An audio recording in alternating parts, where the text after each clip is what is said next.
Good morning mga ka-agri. Bale, nandito tayo ngayon mga ka-agri kasi magpapatubo tayo ng talong yan. Yung talong kasi natin na dinidirect natin mga ka-agri. Mga 20% lang ang tumubo mga ka-agri. Yan, nakahanda na yung natin. Kakaibang estilo to mga ka-agri. Ito talagang ginagawa ko mga ka-agri. Wala tayong seedling tray, hindi na tayo bumibili mga ka-agri. Kaya dito lang natin pinapatubo sa bakante nating mga ka-agri. Ito matagal na talaga to, kaya medyo luma na mga ka-agri.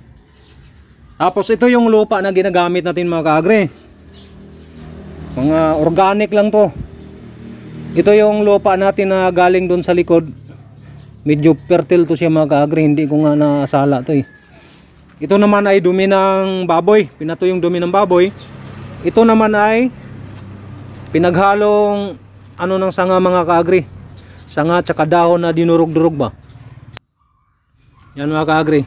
Ngayon ang gagawin natin mga ka-agri, ito talaga itong ginagawa ko kapag nagtatanim ako ng talong. Talaga pinapatubo ko dito, tapos mga ilang araw kapag ganyan nakalaki mga ka-agri, ay tinatransfer ko dito. Yan yan. Kaya yun ang gagawin natin mga ka-agri. Ang natin dito ay 1:3.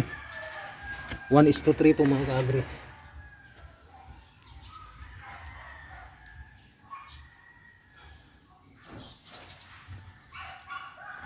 Isang lupa, isang dumi ng dumi ng hayop at saka yung pinagdudurog ng mga dahon saka sanga. Ngayon i-mix natin to mga ka-agri. Yan.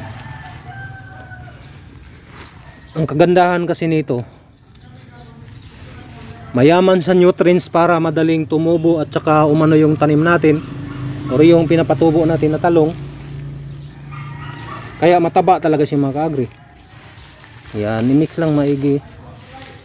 Saka buhaghag to siya mga ka-agri. Kapag dilig mo, buhaghag. Yan. Sige. I-mix lang natin maigi mga ka-agri. Yan kita mo naman talaga mga ka-agri kung gaano yung lupa. Fertile na fertile.